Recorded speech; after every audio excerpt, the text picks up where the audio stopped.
Pemirsa, kita sudah lihat ada sebanyak 3 pasangan calon gubernur dan juga calon wakil gubernur Jakarta yang sudah didaftarkan ke KPUD, dan kita tentunya sudah melihat ada beberapa program-program yang mungkin sudah mulai ditawarkan. Tapi pada malam hari ini kita akan berbincang langsung juga bersama dengan para perwakilan dari tim SES bagaimana sebenarnya program-program janji-janji yang bisa ditawarkan oleh para paslon ini kepada masyarakat Jakarta dengan segala berbagai permasalahan dan juga problematikanya. Pada malam hari ini kita akan langsung berbincang bersama dengan sejumlah narasumber. Sudah hadir secara virtual, ada politisi PDIP yang merupakan juga tim SES dari Pramono Anung dan juga Rano Karno, Bang Andreas Pareira. Selamat malam Bang Andreas Pareira.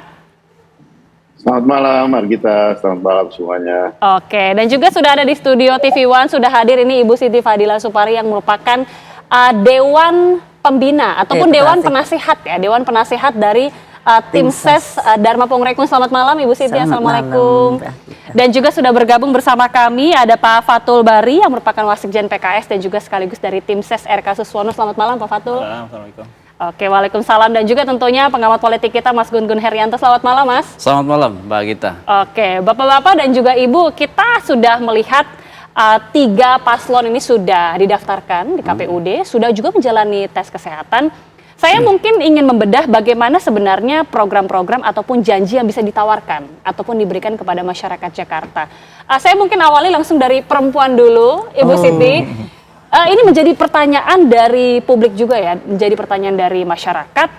Ibu Siti Fadila Supari ini merupakan Menteri Kesehatan pada era tahun 2004. Ini apa alasannya menjadi Dewan Penasehat dari pasangan Dharma Pongrekun? Oke, terima kasih Mbak Gita. Begini, Pak Dharma Pongrekun itu adalah komunitas kami. Jadi kami adalah dari suatu organisasi yang bergerak di dalam gerakan sosial melindungi masyarakat dari bencana kesehatan. Nah, berangkatlah dari situ. Dan beliau adalah polisi purnawirawan bintang 3 dan baru pensiun tanggal 16 Januari yang lalu. Sehingga kalau ini orang ini sangat potensial untuk menjadi pemimpin menurut saya, karena dia sangat tahu persis bagaimana melindungi masyarakat dari bencana kesehatan. Tentu saja kalau dia jadi gubernur, pembangunan yang dari gubernur yang lainnya pasti juga harus diteruskan kan dari yang sebelumnya. Tapi kelebihannya beliau ini adalah dia bisa mempunyai visi bagaimana menyelamatkan jiwa masyarakat Jakarta dan mengembalikan kedaulatan rakyat Jakarta. Selama ini gubernur-gubernur yang ada yang dari partai-partai selalu pembangunan fisik yang difokuskan. Pembangunan gedung, pembangunan stadion, pembangunan segala macam. Itu baik-baik saja. Akan tetapi mereka jarang sekali menyentuh pembangunan sumber daya manusia. Dan saya kira semua tahu bahwa kalau calon independen itu pasti pandang sebelah mata, pasti kayaknya pasti kalah gitu ya. Tapi bagi kami kalah atau menang itu adalah urusan yang di atas. Yang penting kami berniat untuk merubah nasib rakyat, terutama rakyat Jakarta, dari yang selama ini tidak mempunyai suara, tidak mempunyai hak atau tidak dianggap sebagai subjek, selalu menjadi objek pembangunan, bukan subjek pembangunan. Lah, Pak Dharma Pongrekun menempatkan rakyat itu menjadi subjek pembangunan. Nah, itu yang paling penting itu. Oke, ini berarti sudah ada kesadaran mungkin dari tim SES juga bahwa sebenarnya pasangan yang maju melalui jalur independen, Dharma Pongrekun ini bukan merupakan paslon yang diunggulkan, Bu Siti? Kalau saya baca-baca gitu, masyarakat masih begitu, padahal baru saja kita diberikan suatu pertunjukan bahwa kekuatan rakyat itu lebih dari kekuatan DPR. Kalau enggak, itu pagar DPR tidak ambruk loh, ya kan? Kita baru saja diberikan pertunjukan bahwa kalau rakyat itu bersatu mengeluarkan suatu kekuatan, maka DPR pun juga tidak akan bisa mereda. Karena salah satu kekecewaan kita kan memang suara kita tidak pernah didengar, suara rakyat tidak pernah didengar gitu. Oke. Dan selalu DPR selalu mengetok dari pihak yang bukan di pihak kita, bukan di pihak rakyat banyak. Kita memang ini mengetuk rakyat Jakarta, mengetuk masyarakat Jakarta, apakah Anda masih akan terus menggantungkan pada nasib Anda pada partai, ataukah Anda akan eksis sebagai rakyat yang mempunyai wakil rakyat sendiri? Oke.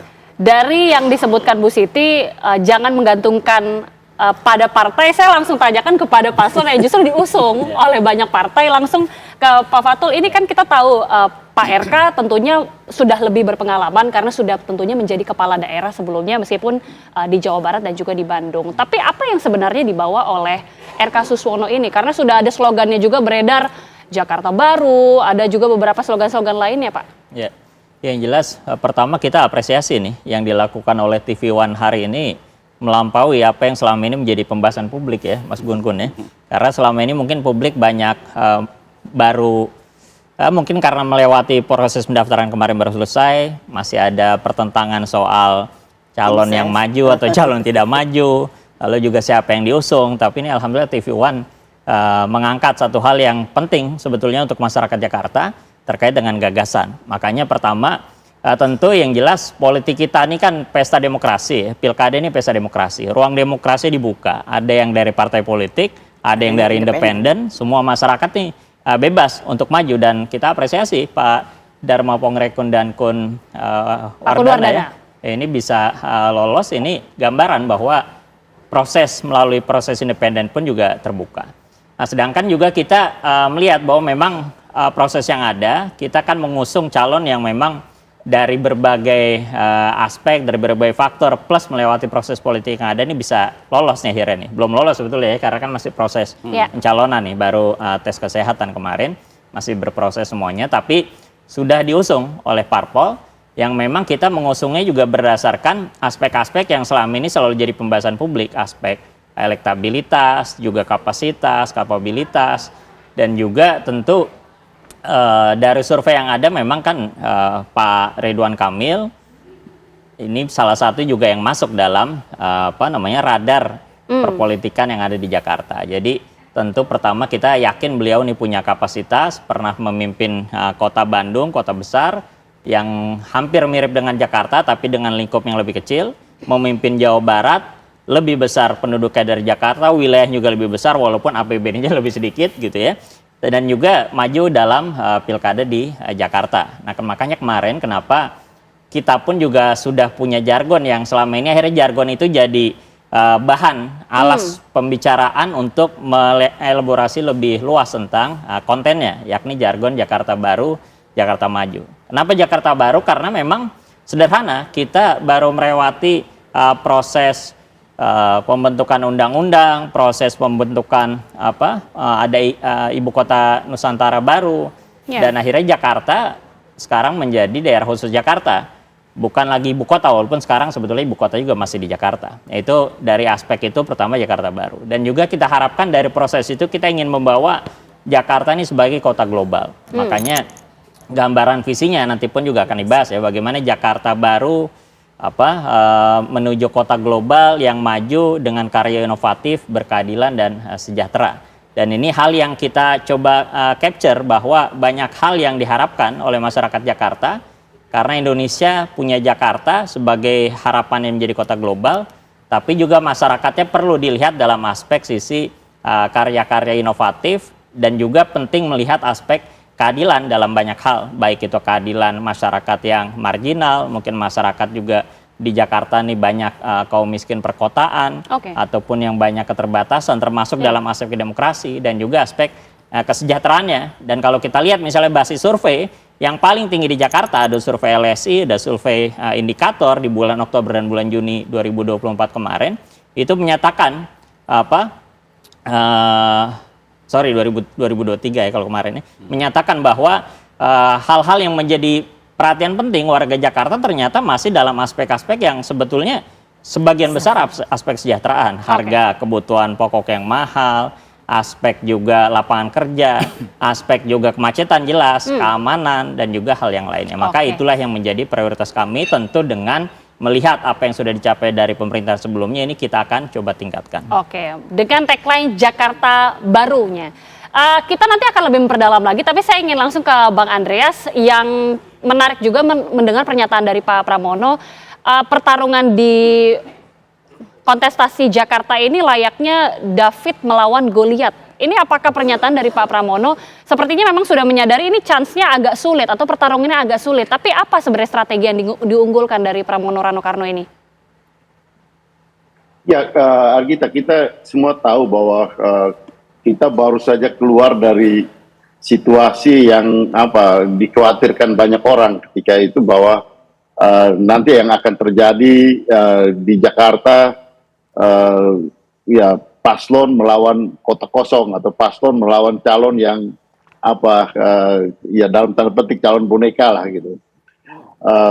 Ya maaf ini Bu Siti Fadila, ini saya menyampaikan apa yang menjadi pandangan masyarakat ketika itu, artinya beberapa waktu yang lalu.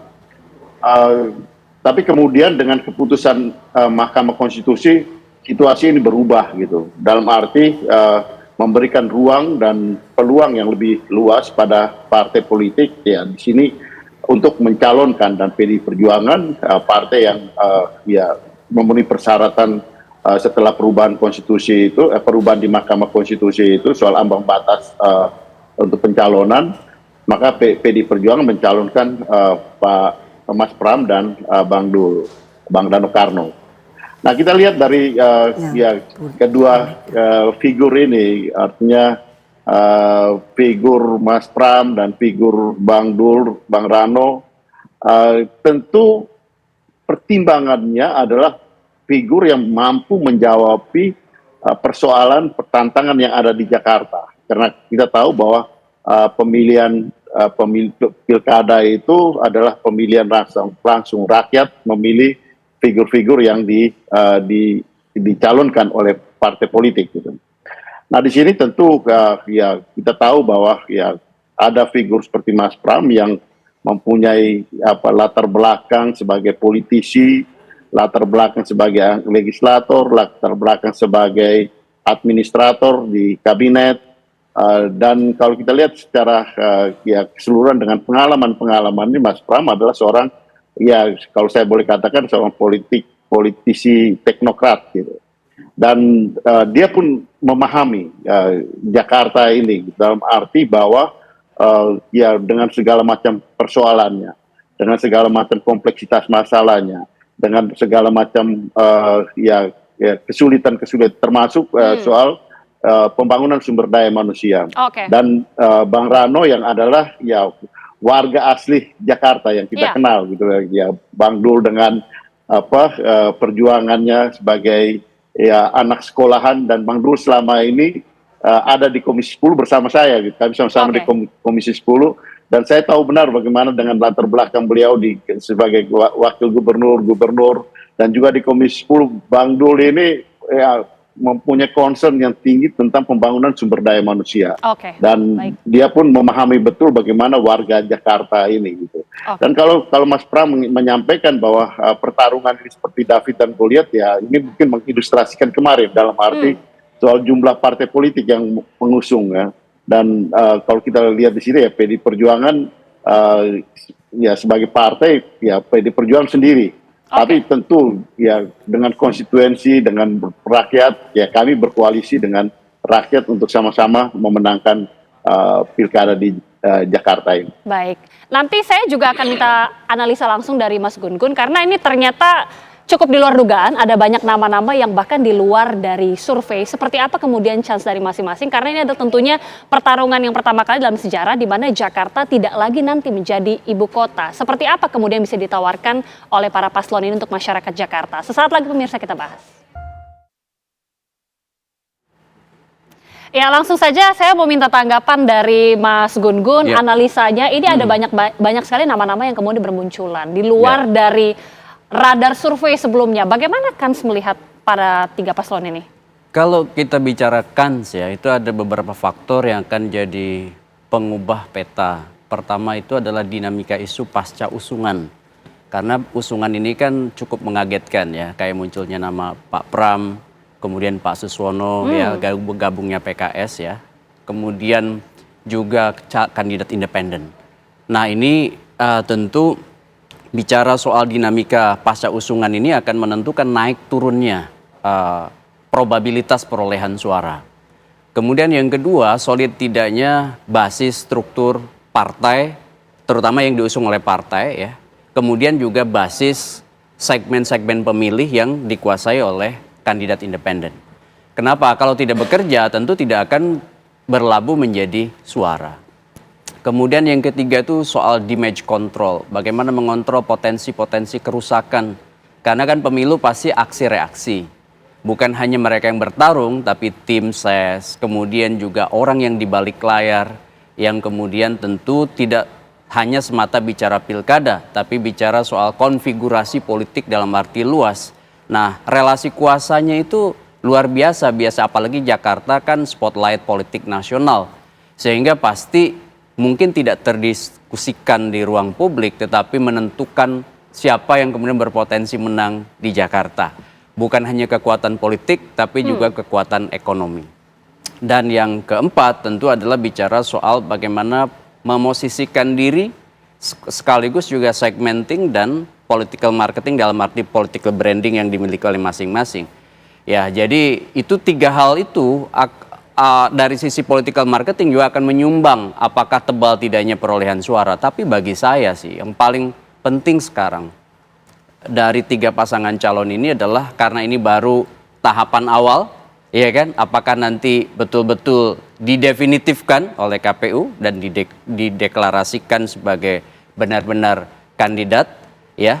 Baru kemudian kita bisa lihat tuh kan sekarang nih istilahnya baru kemudian kemudian masuk usungan, baru setelah itu 4 faktor yang tadi saya sebut akan menentukan begitu. Oke, ini masing-masing dari paslon karakteristiknya berbeda sekali, Iya. Mas Gun-Gun. Iya. Saya mungkin tertarik juga ke Bu Siti tadi menanggapi Bang Andreas sempat menyebutkan Darmipong Rekun ini adalah istilahnya calon boneka. Ini kata beberapa orang juga ya, mungkin tidak hanya Bang Andreas juga. Ini tanggapan langsung dari Bu Siti bagaimana ini sebagai tim ses? Itu yang aneh, saya kaget banget. Boneka rezim is penguasa.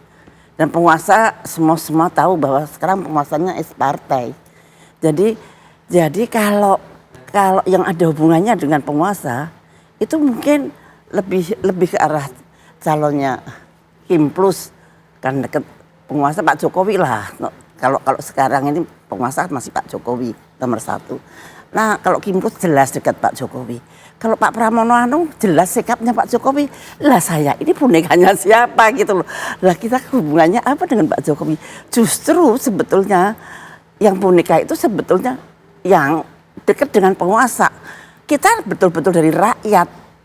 Dari rakyat untuk rakyat, oleh rakyat dan untuk rakyat. Betul-betul. Aduh deh pokoknya dari rakyat betul. Dari betul-betul grassroots. Jadi memang saya mencoba kekuatannya seperti apa sih rakyat. Katanya negara demokrasi. Seharusnya memang harus ada yang independen dan ada yang dari partai. Dan kita pengen tahu persis apakah rakyat itu bisa berdaulat apa tidak. Nah, walaupun kemarin gambarannya yang saya katakan tadi, kemarin gambarannya bahwa ternyata rakyat bisa menggagalkan maunya DPR ya, sampai seperti itu yang kemarin demo banyak itu. Nah itu sebetulnya rakyat jangan juga dianggap sepele begitu. Rakyat itu yang punya negeri ini mestinya. Jadi bukan jangan hanya kedaulatan partai tapi juga kedaulatan rakyat. Tuh tentang David and Goliath. Yang David and Goliath itu adalah kami, bukan Pak Pramono Anung, Pak Andreas. Karena calon independen. Itu iya, Pak Andreas kan dekat dengan penguasa, dekat dengan Bu Mega, dekat dengan Pak Jokowi. Oke, kalau aku dekat sama siapa? Iya. Dekat sama Mbak Gita. Bang Andreas boleh ditanggapi. Ini sebenarnya David dan Goliath justru dari calon independen. Gimana Bang Andreas? Kalau saya dekat dengan Bu Siti Fadila aja. Nggak, ini saya kira ungkapan-ungkapan ini kan ya apa ya, terutama kalau saya tangkap dari apa yang disampaikan oleh Mas Pram itu kan untuk memberikan analogi antara jumlah partai gitu ya, artinya ya satu partai dengan 14 partai, ya mungkin juga dengan apa calonnya Ibu Siti Fadila yang dalam tanda petik Bu, ini kan kemarin pandangan masyarakat kan menyampaikan wah ini seolah-olah ya calon yang di-create oleh ya penguasa tadi yang seperti Ibu bilang gitu, yang ya PDI Perjuangan dalam konteks ini kan kemarin kita ada dalam posisi yang juga terpinggirkan, sama-sama terpinggirkan ini, kita di dalam posisi yang tapi ini kan semua kan sudah keluar dari situasi itu gitu, situasi itu, dan saya kira ini kesempatan rakyat untuk melihat secara fair soal lebih pada figur-figurnya gitu, dan saya kira pembicaraan kita ke depan adalah pembicaraan melihat bagaimana figur-figur ini yang akan dinilai oleh rakyat, dan tentu kami PDI Perjuangan ketika mencalonkan ini kan mencalonkan bukan untuk sekedar ikut-ikutan di dalam proses pilkada ini, tapi untuk memenangkan dan memperjuangkan apa yang menjadi aspirasi masyarakat di situ. Saya kira orang seperti Mas Pram dengan perjalanan, dengan track record sebagai politisi, sebagai administrator di dalam pemerintahan, ini untuk menjawab berbagai tantangan yang ada di masyarakat Jakarta khususnya. Begitupun juga dengan Bang Dul, Bang Rano Karno yang warga asli Jakarta, representasi rakyat Jakarta dengan cara berpikirnya yang sederhana, kita lihat di dalam ekspresi sekolah, di dalam ekspresi Dul anak sekolahan. Saya kira ini merupakan representasi grassroots masyarakat Jakarta, dan ketika mereka memimpin Jakarta, kami punya keyakinan bahwa mereka akan bisa berbuat banyak untuk merubah Jakarta yang sebentar lagi mungkin tidak akan menjadi sekarang juga secara formal tidak ibu kota lagi, tapi kita tahu masih banyak kegiatan-kegiatan pemerintahan yang terjadi di Jakarta ini. Oke, Bang Andreas. Ketika Bang Andreas dan juga Bu Siti ini sama-sama memposisikan diri sebagai David, jadi mata kita tertuju kepada Goliatnya. Bang Fatul, ini kan tentunya kita tidak bisa pungkiri ya, jadinya ada banyak presiden-presiden negatif. Apakah memang calon RK Suswono ini adalah calon yang memang Goliat istilahnya? Apakah ini tentunya menjadi presiden negatif, dan bagaimana kemudian dari RK Suswono ini bisa mendobrak dan juga supaya tidak memunculkan stigma negatif tersebut? Nanti bisa dijawab bagaimana strategi yang bisa dilakukan. Sesaat lagi pemirsa, kami kembali. Pak Fatul, ini kita tidak bisa pungkiri ya, banyak sekali persepsi negatif mungkin dari masyarakat melihat pasangan RK Suswono ini karena diusung oleh partai yang sangat banyak, dekat dengan penguasa lah, oligarki lah. Ini menjadi tantangan tersendiri tidak sih sebenarnya buat RK Suswono sendiri? Ya, pertama tadi aspek representasi rakyat dalam pilkada, dalam pilpres. Kalau pilkada ini kebetulan ada calon independen, itu dua-duanya representasi rakyat. Jadi baik yang independen melalui mengumpulkan KTP maupun partai politik ini orang-orangnya dipilih oleh masyarakat dan kursinya dijadikan standar threshold untuk mengusung calon. Jadi keduanya nih representasi rakyat kalau bisa dibilang. Lalu kalau dari sisi aspek banyaknya partai, ya tentu ini kan dinamika ya. Kita nggak bisa melihat itu juga hanya sebatas itu lalu kita jadikan bahwa ini terlalu besar. PKS pun dulu pernah dalam Pilkada Jakarta hanya mengusung sendiri. Di masa Pak Adang Darajatun dengan Dhani Anwar dulu, kita mengusung sendiri melawan partai-partai politik yang bergabung dalam mengusung calonnya gitu. Dan ini hal yang pernah kita alami juga. Dan kalau dikatakan bahwa ini mungkin besar lalu dianggapnya seperti Goliat dan menganggap remeh, kita sih nggak pernah menganggap remeh, apalagi dalam kontestasi itu kan apalagi pilkada itu dilihat sosoknya, lalu tapi di bawahnya juga didukung oleh infrastruktur partai dalam memenangkan di lapangan. Nah, kalau dalam konteks ini kita tidak melihat aspek itu ya, jadi mau disebut David, Goliat, nggak pernah kita merasa seperti itu, dan memang nggak boleh seperti itu. Bisa jadi bahkan mungkin ya kalah dengan calon independen, kalah dengan calon yang diusung oleh satu partai misalnya, tapi optimisme kita kan kita ingin menang. Jadi kita ingin melihat itu sesuatu yang seperti dalam kompetisi ya hal yang wajar. Nah, terus untuk yang kita usung pun juga ini orang yang kita lihat punya kapasitas, punya kapabilitas, dan juga muncul namanya pun juga dalam survei-survei Ridwan Kamil dan didampingi oleh calon dari PKS yang dari representasi misalnya aspek kedaerahan ini dua-duanya juga cukup komplementer kebutuhannya, lalu juga aspek kapasitas dan pengalaman, dua-duanya juga punya pengalaman rekam jejak yang cukup baik. Pak Suswono pernah jadi menteri, pernah jadi anggota DPR dan pimpinan partai, dan dari sisi aspek ketokohan Pak Ridwan Kamil juga cukup tinggi elektabilitas plus didukung partai, tentu partai akan bergerak, dan apalagi PKS kita pemenang di Jakarta dan punya pengalaman pilkada dalam berbagai kesempatan, ya kerja-kerja lapangan itu sangat penting, sehingga itu tentu yang akan kita jadikan bahan untuk memenangkan gitu. Jadi dalam kontestasi yang ada tentu tidak ada satupun pihak yang merasa sudah merasa besar kepala, sudah menang, didukung banyak partai.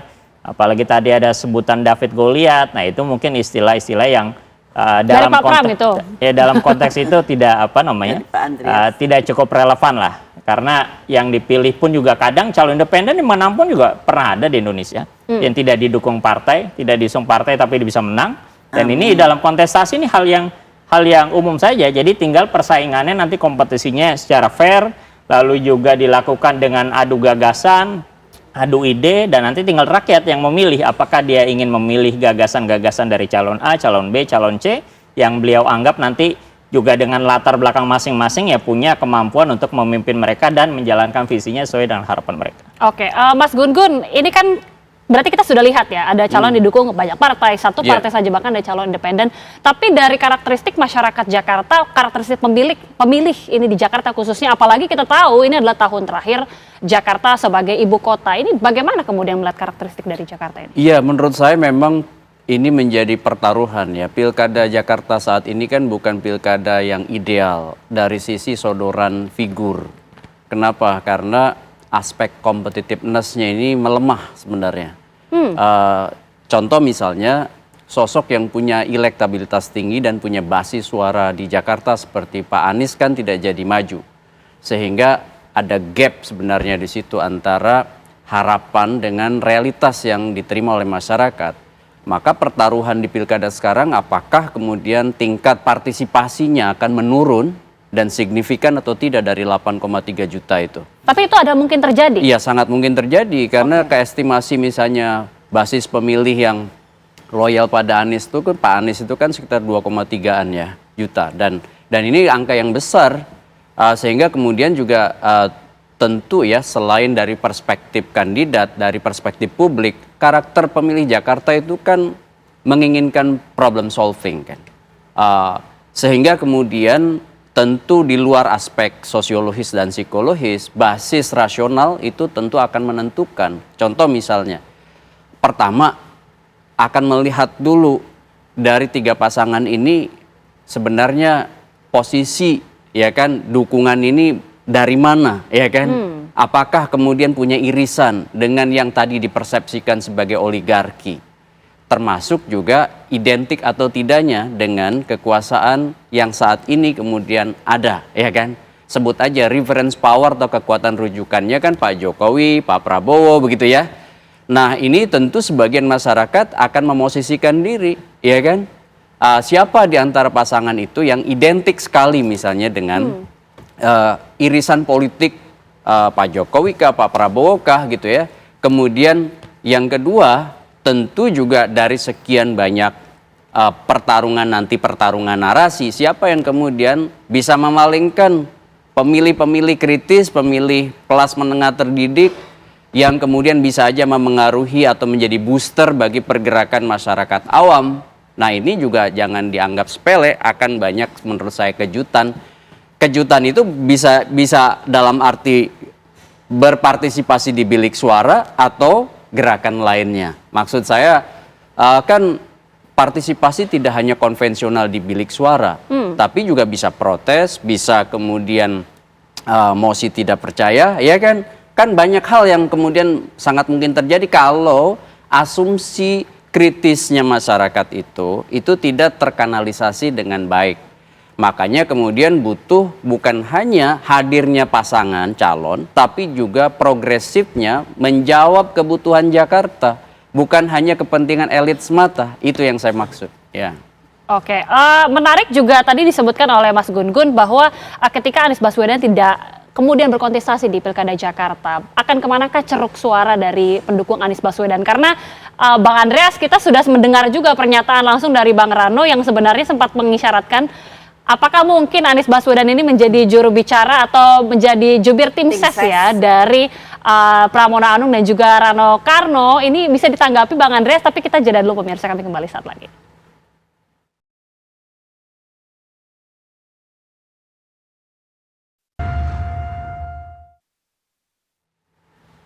Pemirsa, sebelum kita melanjutkan dialog, pemirsa kami hadirkan informasi, inilah dia bagaimana tahapan dan juga jadwal dari Pilkada serentak pada tahun 2024. Kami hadirkan untuk Anda pemirsa, inilah jadwal Pilkada serentak dari tanggal 5 Mei sampai 19 Agustus, mulai dari pemenuhan persyaratan dukungan pasangan calon perseorangan. Kemudian tanggal 24 sampai 26 Agustus merupakan pengumuman pendaftaran pasangan calon. Nah, selanjutnya kita tahu bersama tanggal 27 hingga 29 Agustus ini adalah pendaftaran dari pasangan calon. Inilah kemudian rangkaian jadwal Pilkada serentak 2024 yang selanjutnya pemirsa nanti mulai dari tanggal 27 sampai 21 September ini adalah tahapan penelitian dari persyaratan calon. Barulah kemudian nanti pada tanggal 22 September KPU ini akan menetapkan atau penetapan dari pasangan calon yang setelah itu akan dilanjutkan dengan pelaksanaan kampanye. Ini mulai berlangsung dari tanggal 25 September sampai tanggal 23 November. Selanjutnya pemirsa pada tanggal 27 November kita tahu ini akan langsung dilaksanakan pelaksanaan pemungutan suara. Dan penghitungan suara dan juga rekapitulasi dari hasil penghitungan suara ini akan dilakukan mulai dari tanggal 27 November sampai 16 Desember 2024. Inilah sekilas jadwal Pilkada serentak 2024. Saya mungkin langsung ke Bang Andreas melanjutkan pertanyaan yang menggantung tadi. Kita sudah tahu Bang Rano Karno atau Bang Dul ini juga salah satu tokoh Betawi yang kemudian diusung. Ini mungkin salah satu strategi untuk menarik masyarakat Jakarta, khususnya masyarakat Betawi. Tapi melihat pertemuan yang berlangsung antara Pak Pramono dan juga Bang Rano Karno serta Anies Baswedan pada hari ini di CFD, apakah ini salah satu strategi untuk bisa menggait pemilih Jakarta lainnya, terutama ceruk pendukung Anies? Apalagi tadi Mas Gun Gun mengatakan ceruk pemilik Anies ini sangat besar. Bang Andreas. Ya betul, ya bagus apa yang tadi disampaikan oleh Mas Gungun sehingga kita bisa lihat kembali ke belakang, artinya bagaimana proses terutama di saat-saat hari-hari terakhir ini gitu, bahwa ya PDI Perjuangan dan Mas Anies katakanlah di sini ya baik partai maupun sebagai figur yang praktis hampir tertutup peluangnya gitu, sehingga juga ada pembicaraan, ada komunikasi yang lumayan intensif maaf antara Mas Anies dengan PDI Perjuangan. Ya meskipun kemudian tidak terjadi PDI Perjuangan mengusung Mas Anies, tapi ada pembicaraan yang ya mempunyai kesepahaman ya. Tadi saya juga perhatikan podcast yang mewawancarai Mas Anies dan saya kira di sini ya kolaborasi antara Mas Anies dengan terutama dengan figur Mas Rano yang cukup panjang mereka berdialog, berdiskusi, dan tadi pagi saya lihat juga Mas Anies bersama dengan Mas Rano, Bang Rano dan Mas Pram bersama-sama di Car Free Day. Ini juga menunjukkan bahwa ya kita perlu ceruk dukungan dari Mas Anies. Dalam hal ini kita tahu semua bahwa ya Mas Anies punya pendukung yang solid, masif di Jakarta ini gitu.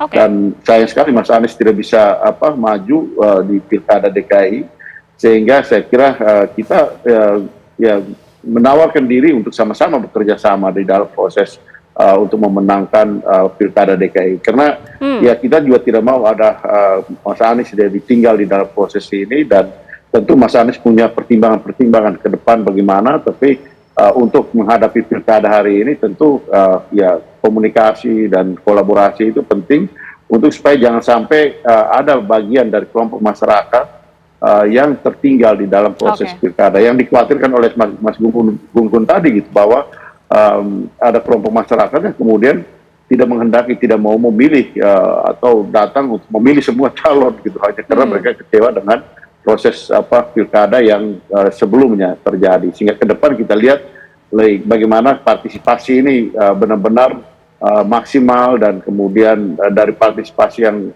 maksimal, dukungan yang solid, ya pilkada ini bisa menghasilkan gubernur dan wakil gubernur yang kemudian bisa bekerja penuh full untuk masyarakat Jakarta. Oke, Bu Siti, kalau tadi Bang Andreas mengatakan salah satu strateginya menarik ceruk pendukung Anies, kemudian juga mengusung Bang Rano Karno, menarik kaum atau masyarakat Betawi. Ini kalau tidak salah dari Dharma Pongrekun ada menarik dukungan dari Jakmania, menyediakan JIS gratis untuk Jakmania. Ini apakah salah satu program juga? Mungkin bisa dijelaskan juga harapan dari paslon Dharma Pongrekun ini? Ya itu salah satu bonus ya, bahwa Jakmania walaupun Pak Rano Karno langsung mendenial bagaimana bisa gratis gitu ya. Tapi itu Pak Dharma Pongrekun kepengennya nanti Jakmania gratis di stadion yang sangat itu. Nah itu memang beliau kan dari dulu memang Jakmania. Kalau Pak Dharma Kun memang Jakmania banget. Jadi memang dia ada di situ. Dan yang jelas bahwa yang ditawarkan beliau adalah pembangunan sumber daya manusia, difokuskan di situ. Secantik-cantiknya, sebagus-bagusnya Jakarta ini, tapi kalau rakyatnya tidak happy, rakyatnya selalu menjadi korban, misalkan, nah itu kan juga nggak enak. Yang penting bahwa di Jakarta itu happy, aman, damai, harmonis, dan sejahtera. Oke, kalau dari Bang Fatul, apakah ini mau menarik dukungan dari Jakmania juga atau mau menarik dari ceruk mana? Ya pertama yang jelas PKS di Jakarta ini pemenang ya, partai pemenang. Ya tentu aspirasi publik, aspirasi masyarakat selalu kita dahulukan, makanya kenapa kita pun juga bisa dipercaya. Dan termasuk dari proses yang ada pun kemarin, kan dari proses yang ada bahkan kita awalnya kan yang mengusung Mas Anies, bahkan SK-nya pun juga sudah siap, tinggal berlayar saja. Tapi mungkin ada 1-2 hal yang akhirnya tidak disepakati antara PKS dan Mas Anies, kan akhirnya tidak jadi berlayar. Dan yang ketiga, calon yang kita usung pun juga kita kan punya basis analisis ya. Kalau kemarin nama-nama yang beredar di masyarakat Jakarta kan 3 nama tuh yang keluar, yang dianggap publik cukup representatif, yakni yang pertama Mas Anies, yang kedua Ahok, yang ketiga Ridwan Kamil.